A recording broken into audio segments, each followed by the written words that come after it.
welcome to Ipsa Dixit, a podcast on legal scholarship. I'm your host, Brian L. Fry, Spears Gilbert Associate Professor of Law at the University of Kentucky College of Law. My guest is the Reverend William R. Dailey, a member of the Congregation of Holy Cross and the director of the Notre Dame Newman Center for Faith and Reason in Dublin, Ireland. We will discuss his career in the law and legal scholarship, as well as his path to the priesthood.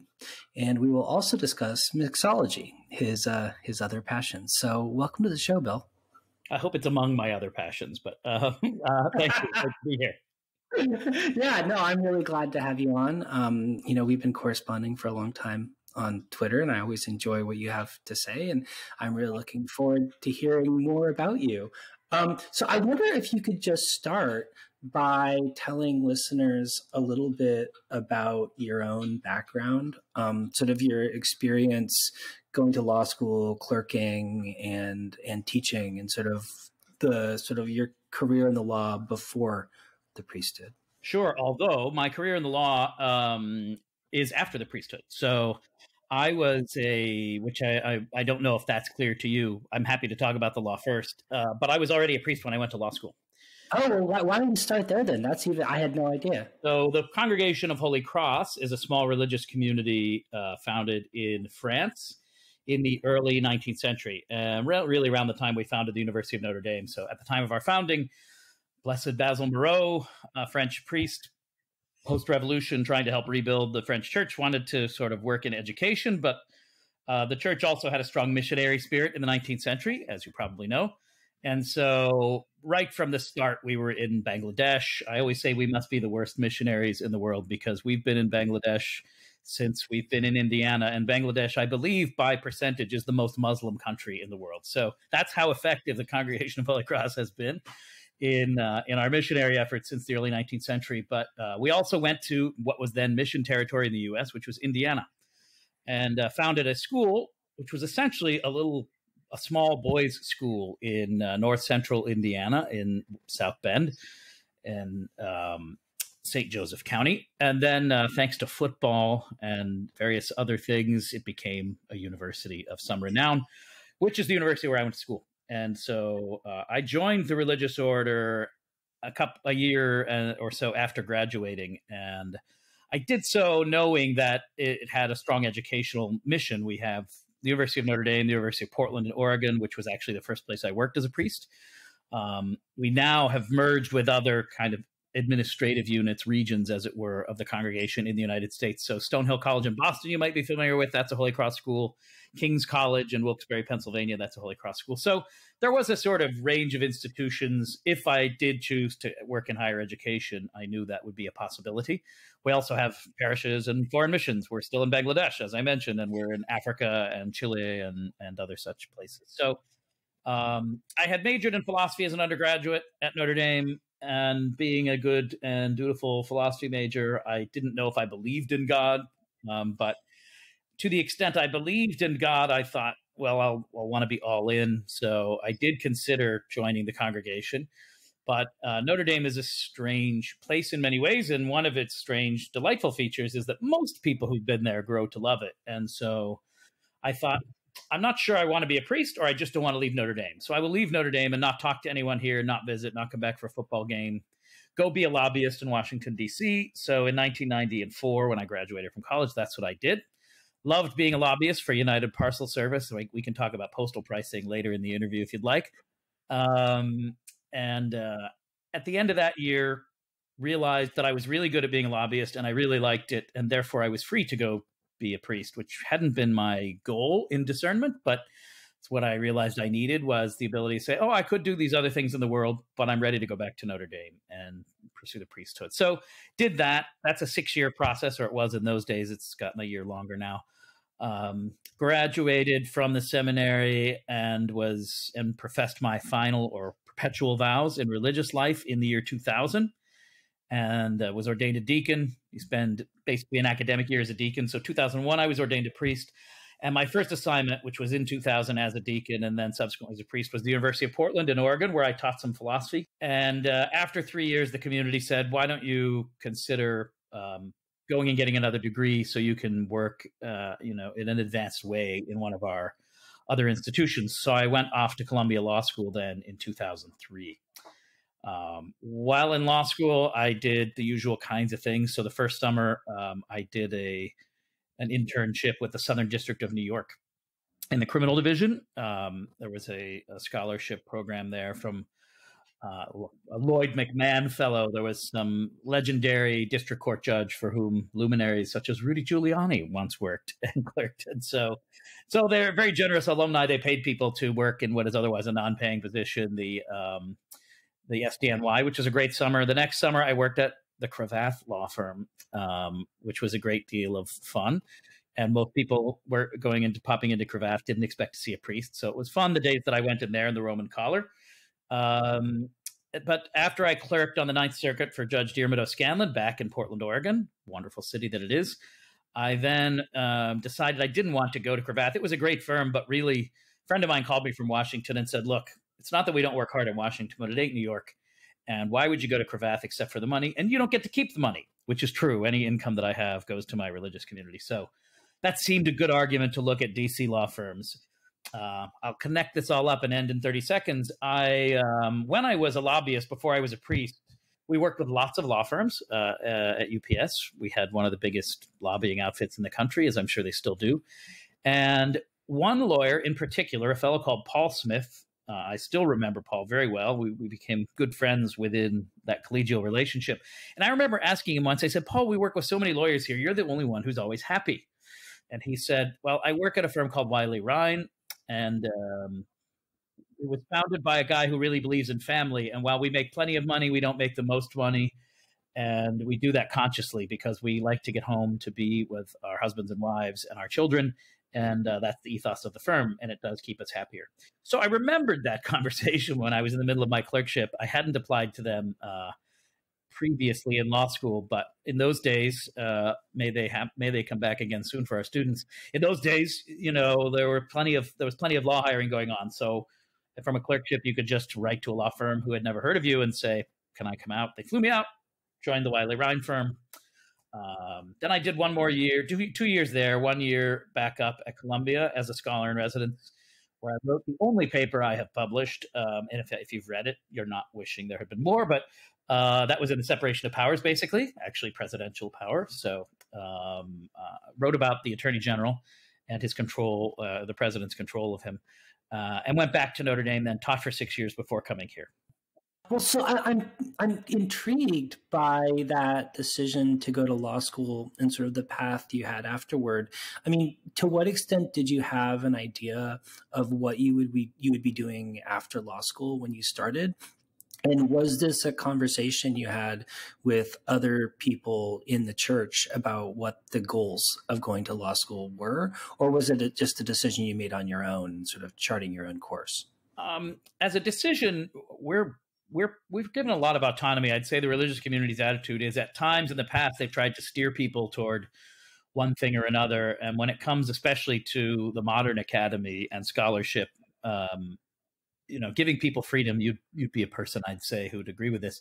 Giving people freedom to do what they want to do is the best formula for their success.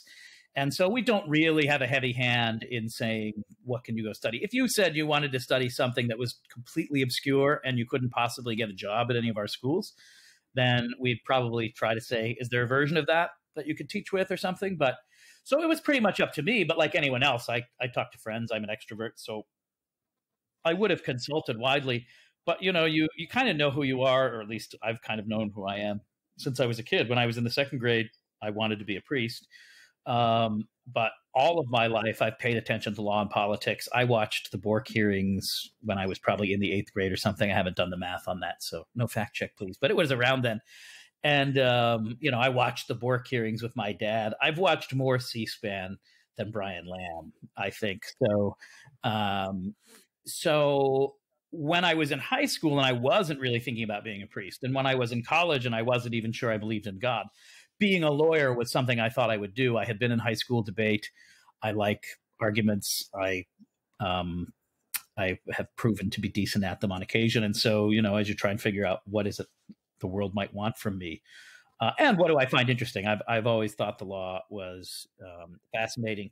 And then there's everyone has a kind of crusader aspect. Many would note and have noted, some with more or less glee, and I don't think it's anything we should be fearful of discussing, right? I'm a Catholic. You follow me on Twitter, I'm pro-life.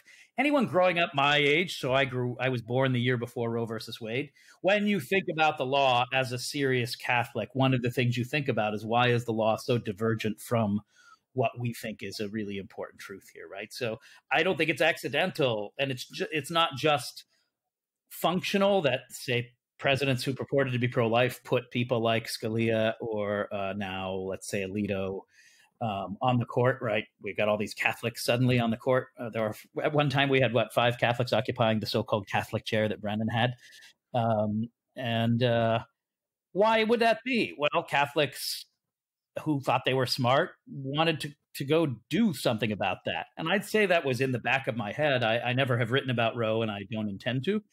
But being a part of a legal culture that I guess pushes back against certain approaches to the law would have been a part of why I went to law school. I'm not sure I'm still there in terms of my originalism and whatever, but we can talk about that. But I'd say that's in the background, because the law is, Catholics are engaged, at least the kind of Catholic community I grew up in. They were all Catholic Democrats, but they were very engaged with politics, very engaged with society. The union movement would have been very important in my family's history and in the way they looked at the world. So for me, religion and public life, and for many Catholics, I'd say that's true, are just the ways you encounter the world. Lots of Catholics run for office. Notre Dame's history is kind of this way, right? The Catholic immigrant community that came to the United States, they first came and took any job they can get. And over time, then they became policemen and firemen, and then they became local officials. Then they became doctors and lawyers. So Catholics disproportionately have gone into the so-called learned professions up through the period of my youth. So it also would have just been kind of in the air that you graduate from Notre Dame, you go on and get something else. Maybe it's a law degree. So that makes sense. Yeah. Well, so was part of the idea when you went to law school that you would be teaching the law in some capacity after graduating? Yeah. Yes. Yeah. And so when you were teaching, sort of what did your scholarly portfolio, or what were your scholarly interests focused on? And sort of how did you make the transition to your current position? Sure. So I ended up, when I went for that year as a scholar in residence, I wanted to think about separation of powers. And there were lots of live issues at the time, people talking about the Justice Department needing to be independent. And I'm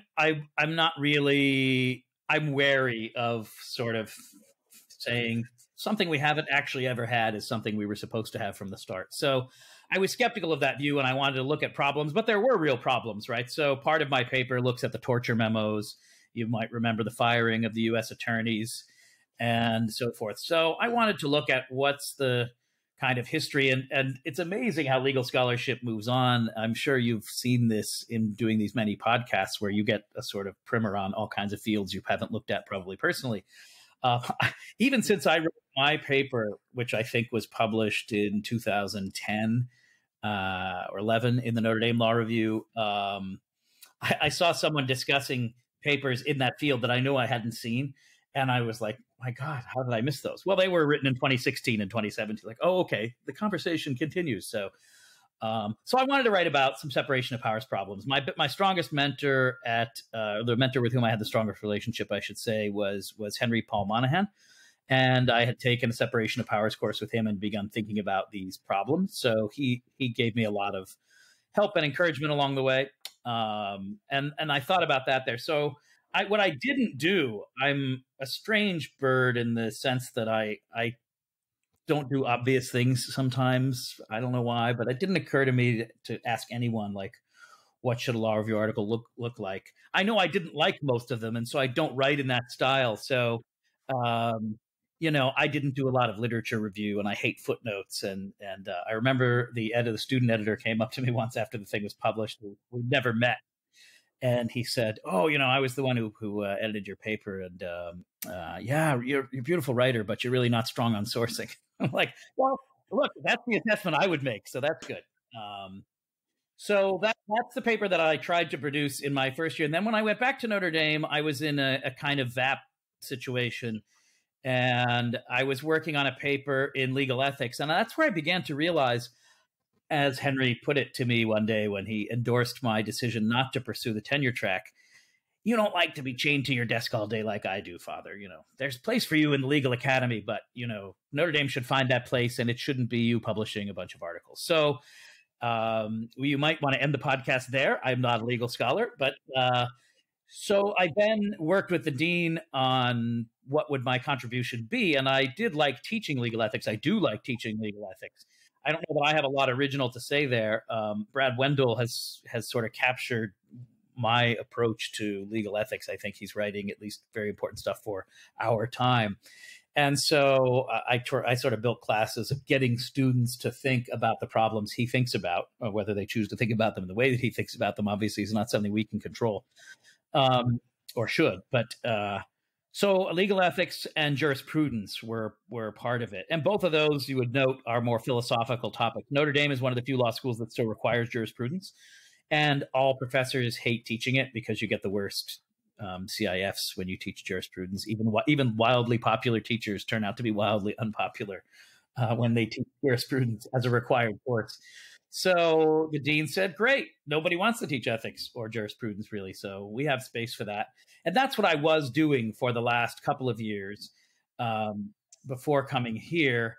And then the president of Notre Dame was invited by the Archbishop of Dublin to address the fact that this St. John Henry Newman built this church here on St. Stephen's Green, where I'm sitting and talking to you from, and really important churchman of the 19th century, continues to be a figure that's contended with inside and outside of the Catholic Church for his views on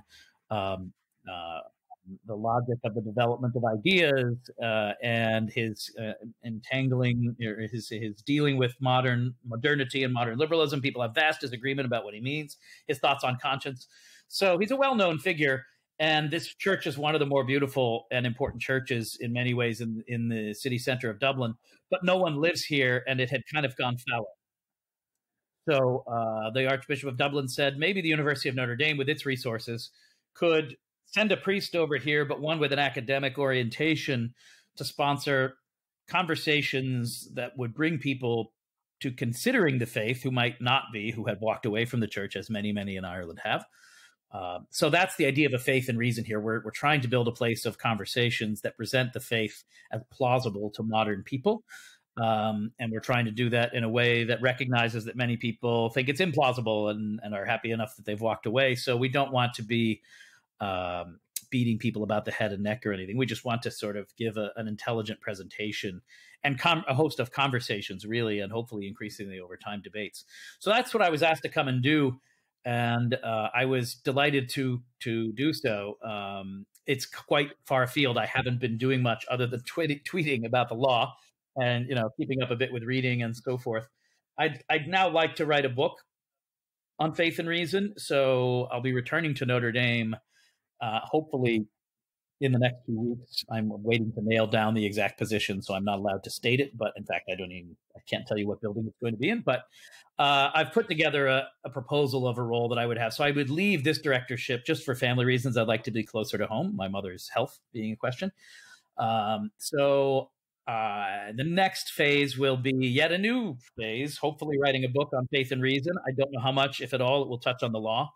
And I'm open to doing some more teaching in the law school, but we have a new dean now, and I haven't been there for 4 years. So, the life of the academy. I've got to go back and reintroduce myself and see if they'll have me back. Well, so I also teach professional responsibility, and I've been a fan of Brad Wendell's for a long time. In fact, I interviewed him on the podcast, I think a couple hundred episodes ago. I find... But I find one of the things I really struggle with teaching professional responsibility is the idea of legal ethics and how that can or should be brought into the teaching of professional responsibility. And I wonder if you could talk a little bit about that and your experiences kind of on a practical level on that front, and whether your faith and your experiences as a priest informed the way that you approached thinking about and teaching legal ethics. Well, I think they certainly did, and but not maybe in ways you might imagine. Would my course have looked that different than a course at a secular school? Not really. Certainly not the materials that we would read wouldn't look all that different. But if you were to look at the case book that John Noonan put together, and you knew John Noonan's commitments, you'd know that part of it was who John Noonan was. And part of for John Noonan, as for myself, there was a Catholic intellectual formation there. But the bulk of the stuff doesn't, require that. I did not like teaching the narrow code stuff. I covered it. I felt, we had a certain duty to do that. But, I don't know what your law school presentation of ethics was like. Ours was a 1-week mini course with the dean. We used an examples and explanations book as our textbook and did like 3 hours a day for a week. And then everyone went off and took the whatever the ethics portion of the bar is called. I no longer remember. And so the MPRE, I guess it was called. And that's just what we did, right? So I thought, okay, this is a required 3-hour course at Notre Dame. If all that stuff can be covered so minimally responsibly, then I'm not going to spend a whole lot of time on it. So I tried to get people to think more broadly and to bring the Brad Wendell stuff in to say, okay, what if we want lawyers behaving ethically, that makes some presumption about them as human beings, that they've thought about what it is to be an ethical human being. And I can't tell you that you should start with Thomas Aquinas, or you should start with Immanuel Kant, or you should start with Nietzsche.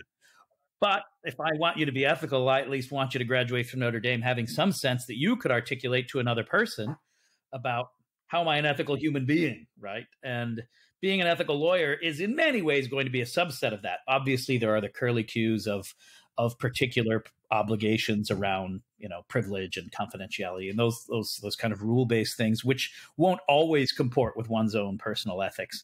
But the stuff that Brad Wendell gets at when he's worrying about loopholing and so forth, that, of course, isn't captured in the rules. To me, it's the more fundamentally interesting stuff for the legal profession to wrestle with.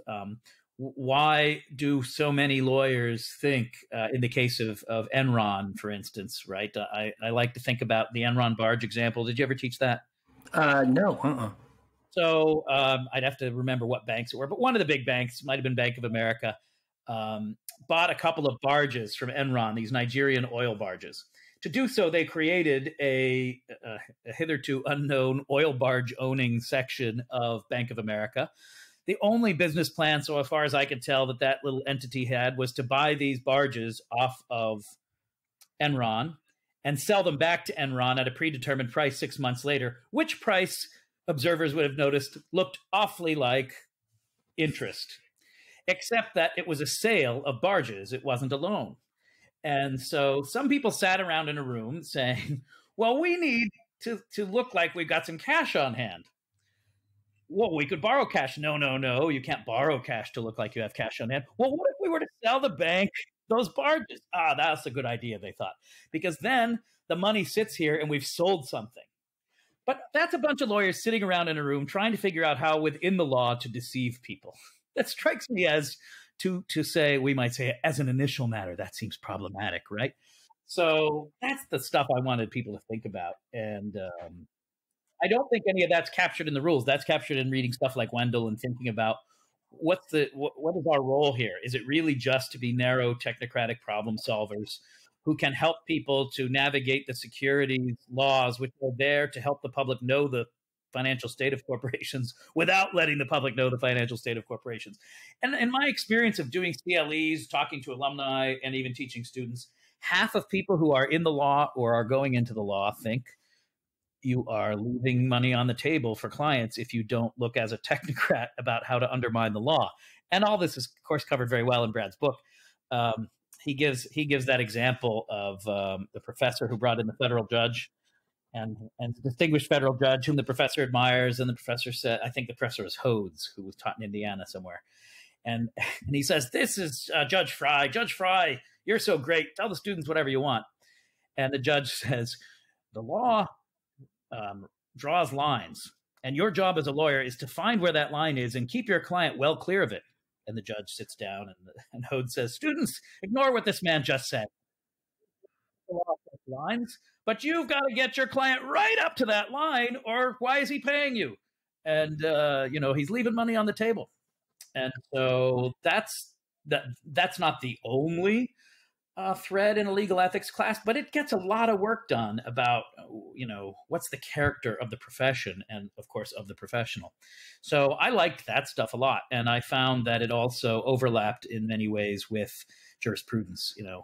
If we say that the law is a civilizing thing that helps people use reason to settle disputes, right? And it stops them from clubbing one another or burning down houses or trading children or marrying them off and doing all the things that, some contemporary societies and certainly historical societies have done to settle disputes, then we want to be able to say that there's something objective to it and reasonable about it.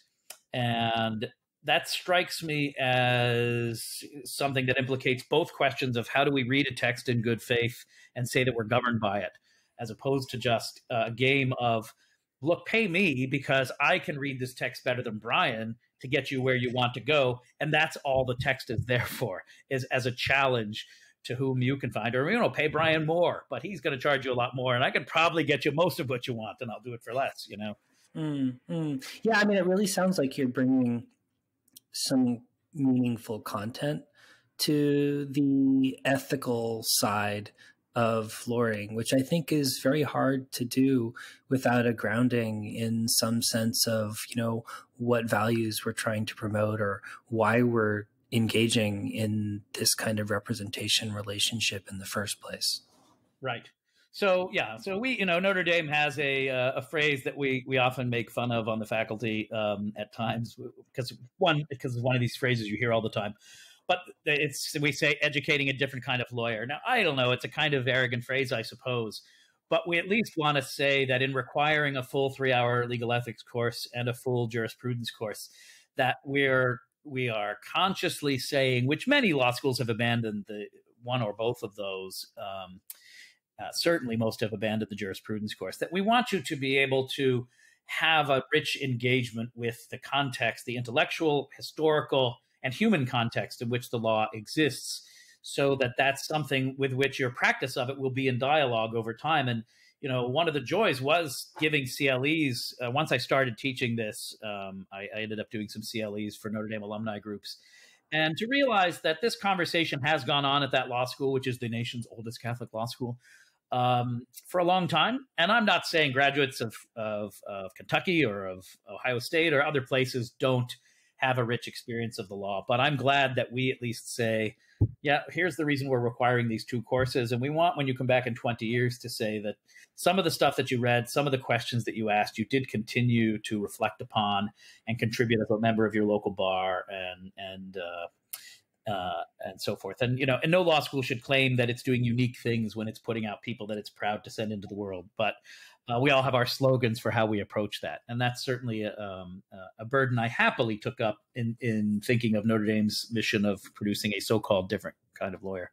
Well, so Bill, I wanted to just change direction for a moment, because you're also well known in the mixology community as a cocktail aficionado, and you've been profiled on your sort of interest in cocktails, and a lot of really prominent people like David Wondrich. I wonder if you could talk a little bit about your interest in cocktails and sort of how you came to that and how you think that intersects with your mission as a priest. And I should note for listeners that I am currently drinking a martini mixed on your instructions, and I have to say it is quite lovely. Well, I'm delighted. I should have made myself a a Manhattan before we got started, but I was chomping cucumbers for salad instead. But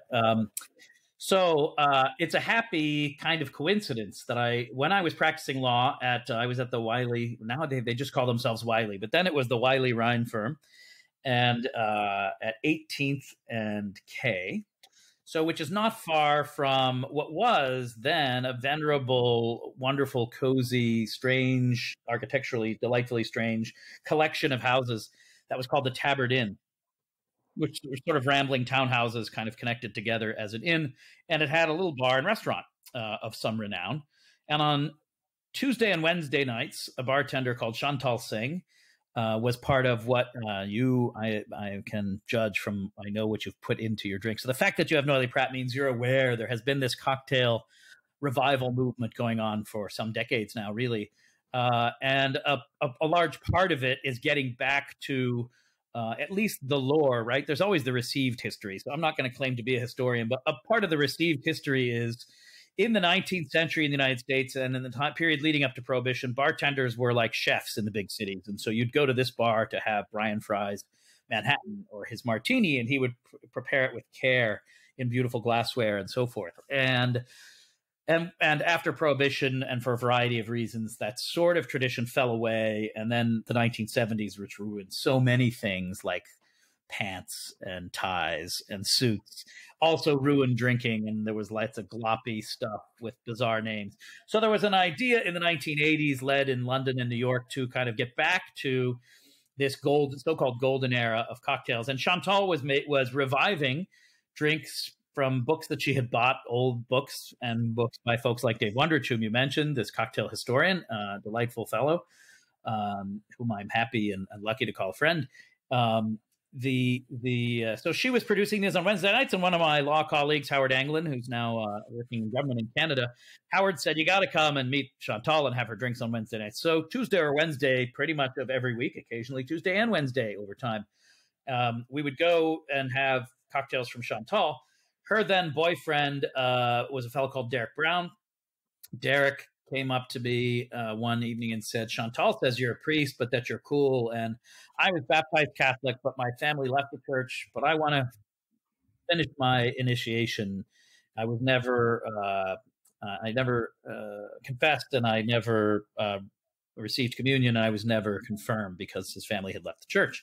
But he had decided to come back to it. So could I give him instruction? And it happens that he lived within the bounds of the parish where I lived, up near the National Zoo in Woodley Park. So he came to Sunday morning mass. We read some books together. And then often these conversations over brunch or over whatever I'd asked him to read would end with him saying, tonight I'm opening this secret speakeasy. Will you come by? I think my friend would like to meet you, and so you can help us open the place. And we're going to host the first ever repeal of Prohibition party from the DC Craft Cocktail Bartenders Guild. Would you be on the host committee?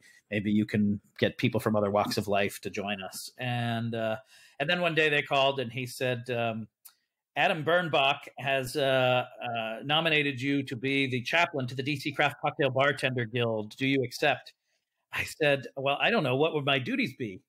And he said, oh, we hadn't thought about that. He said, as you know, Adam is Jewish, and so I don't think he had a real priestly role in mind. I guess you just keep coming to our bars and we charge you less. I said, I accept. So once I was on that host committee, we had this party with a bunch of distinguished bartending world glitterati from around the world, and I helped to host some of them, and I gave a toast. We all tried to give these sort of elaborate toasts, and there's a kind of whole world of conventions and talks, and now of course there's Twitter and Facebook. So when I moved back to Notre Dame, away from DC and New York, my friends there said, well, look, we'd still like to see you. There's this annual convention in New Orleans called Tales of the Cocktail. We'd like you to join us there and give a talk. And then they subsequently asked me to join the staff of it, to be a kind of human resource, to put on a cocktail convention, to serve thousands and thousands of well-prepared drinks for, they say, 20,000 visitors over the course of 5 days. Takes a lot of work and very little sleep by a bunch of people who are more or less between the ages of 21 and, let's say, 35. I call them my tattooed pagan flock. they come from all around the world. They've been from like 30 or 40 countries, and they're called cocktail apprentices. So I fly down early. I give some talks on leadership, on staying healthy, and then I'm kind of there for people to bounce things off of. And some of them are really skeptical at the start, like, why is there a priest here? But when they realize that it's just that I'm a safe person over time who has who loves their industry and the people in it, and who has come to see that, I always say, why does a person come into a church if they've moved to a town for the first time? They're looking for community.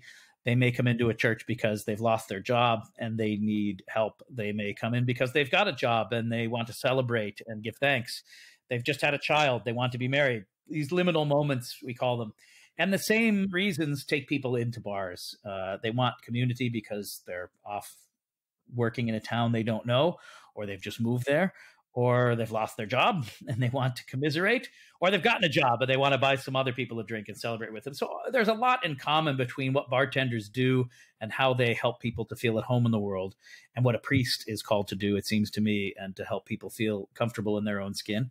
So that is my line, and they let me say it often enough that they bring me back every year, and I've made lots of friends, and I continue to give talks on occasion about why monks make spirits like green chartreuse. I've given talks to the green chartreuse people, one of my favorite spirits. And how did I do it? Well, the happenstance that I've described to you, and also, one should never deny, I like the drinks. They're delicious. And, after a few of them, you can be fun. After a few too many, you need to reconsider. But absolutely. Well, I hope that Maybelle and I can visit you in South Bend sometime and have a couple cocktails in person. You will be most welcome, and it would be a delight if all of this ends soon enough that I can even get back. I have no idea. I'm supposed to go back in July, I think, but I have no idea whether Aer Lingus will be flying there in July, and if so, when. And now I suppose if I land, I'll have to quarantine. So there's all that fun stuff to work out.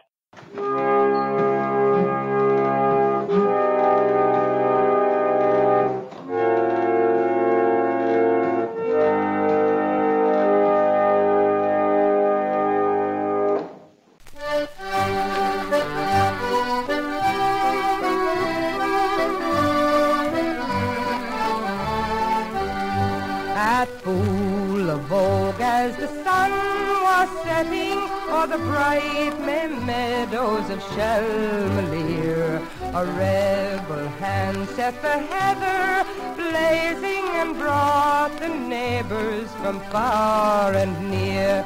Then Father Murphy from old Kilcormac spurred up the rocks with a warning cry. Arm, arm, he cried, for I've come to lead you. For Ireland's freedom we fight or die.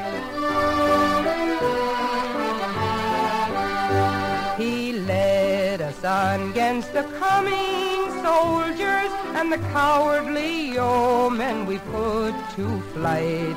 'Twas at the Harrow the boys of Wexford showed Bucky's regiment how men could fight.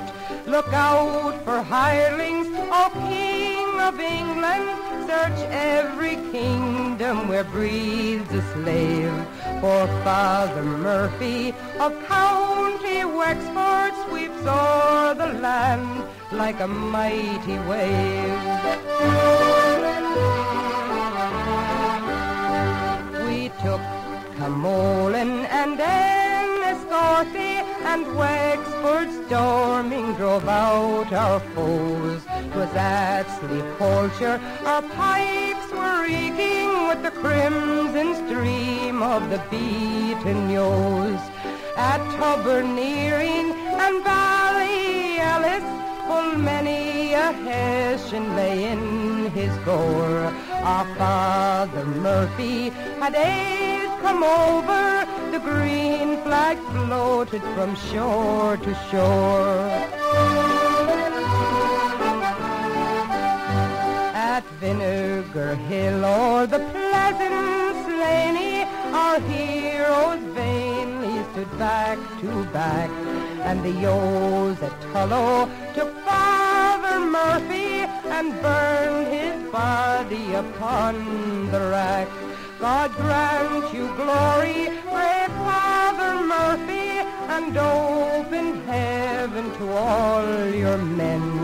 The call that called you may call tomorrow in another fight for the green again.